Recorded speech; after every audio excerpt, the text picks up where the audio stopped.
Alright y'all, welcome back to the channel and to some more turkey pattern testing. And I've got a combination out here today that is quite a bit different than what we've tested before, but I'm really looking forward to see what it can actually do. We could see either end of the spectrum today, from absolutely the best pattern we've ever seen, all the way down to our pattern blowing wide open and looking absolutely terrible. I really don't know. So for the setup I've brought out here today, I brought out my Remington 1187 Premier here. However, I picked up a new choke that has been highly requested, that being the Carlson's heavyweight TSS turkey choke. This is a 640 constriction choke, so extremely tight compared to a lot of your normal turkey chokes. And this is definitely the tightest choke that I've ever tested. So I'm really looking forward to see what it can do. Like I mentioned a second ago, it may really produce a good pattern, or it could be just way too tight and blow the pattern wide open. I really don't know. But for the load we're going to be bringing out here today, I wish I had some of the Federal TSS shells, which I believe is what that choke was kind of designed around, but I don't. And we will test this with other TSS loads and lead loads as well to see what it can do. But to start out with, I brought out these loads, and I know these are great performers. These are the Herter's 12 gauge TSS loads. They are a 2 3/4 inch ounce and a half of number 9s going 1200 feet per second. And we know for a budget 2 3/4 TSS shell, those are the best option out right now on the store shelf. The only way you can match them or beat them is to order something kind of custom from a little bit more boutique of an ammo company. So with that being said, we've tested these loads through a little bit more open choke and a little bit tighter choke all the way down to a 655, and they've shown good performance all the way through the range. So I have some decently high hopes that that's going to be a really screaming tight core of a pattern. But as far as the outskirts of it, I don't know. But either way, we got to try it and see what it does for us. So for the test, as usual, I have the turkey target at 40 yards. I also have the chronograph, so we'll see what speed we get out of the round. So let's get you guys a view of the target. I'll head up and take our shot. We'll glance at our chrono real quick, and then we'll go see how they performed. So let's head over here and shoot them and see if we might have a ridiculous looking pattern on our hands here.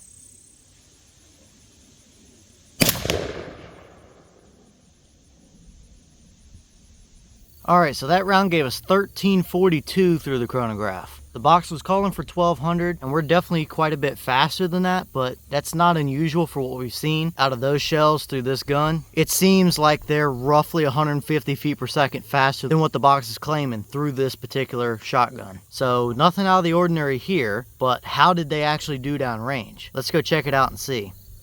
Alright, so now we're downrange at our 40-yard paper, and this is what we got. Now, we have an absolutely dead turkey right there. There's no doubt about that. That is a ton of shot in that bird's head right there. There is nowhere on that piece of paper that he can move and get away. So we definitely have a pretty hot core area right there for sure. Now, if we back up and look here at the whole pattern, we have like 2 flyers, maybe, if that. There's one up in the top right corner up there, and there's one down in the bottom right corner down there. And we had our wad impact even down here at 40 yards there as well. But that is a really good pattern, to be honest with you. And the outskirt edges of the pattern did not blow open quite as bad as what I thought they might have. Now, I do think that we have seen quote unquote better patterns with this, even though that's not really the right wording to use. I mean, that's not to say there's anything wrong with that at all. I mean, that is a great pattern. But I do think that in a little bit more open choke, we have a little bit more shot kind of constricted to around his head area. Even though we have a really hot core there, I think the edges just got a little bit more sporadic around just the outskirt edges there than what we've seen before. I hope that makes some kind of sense, because that is absolutely a great pattern. And if I had to take a guess, I think that it didn't quite blow as wide open as what I might have thought that it could, because it's only a 1.5 ounce load. If it was a 1 7/8 or 1 3/4 or anything like that, it would have a little bit more shot. And I think it might be prone to blowing a little bit wider than that. So definitely no complaints about that pattern whatsoever. That is absolutely a deadly pattern. I wouldn't be concerned with taking that out at all. Okay, and this is the wad for that shell, and if you're like me, you're probably curious what it looks like after going through such a tight 640 constriction choke. And it really looks very normal, other than a little bit bent up, but that's probably due to hitting my board down here at 40 yards. But this thing looks absolutely normal. Nothing down in there except the little foam piece they use as a cushion down there for the shot. There's no rips or tears. Even the little indentations there, if you can see them, look absolutely normal. So this wad and this load going through that tight of a choke did perfectly fine for us. There's nothing at all here to note with this wad that would be out of the ordinary. So looking good here, I'd say.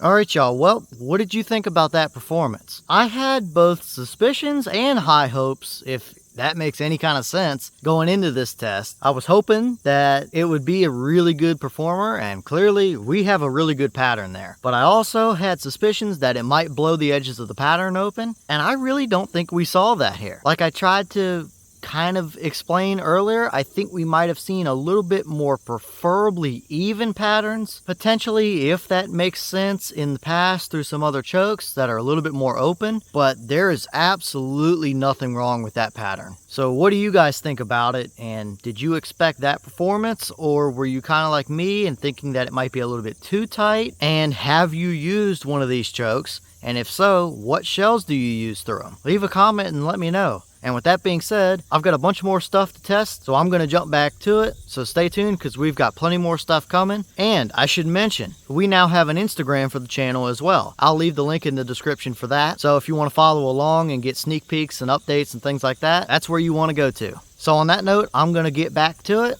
and I'll see y'all in the next one.